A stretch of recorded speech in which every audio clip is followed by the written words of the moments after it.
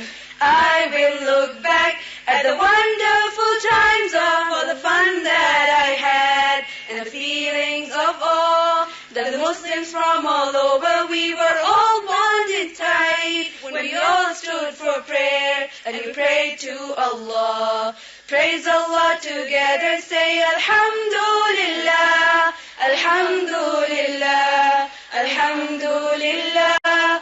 Praise Allah together, say Alhamdulillah, Alhamdulillah, Alhamdulillah.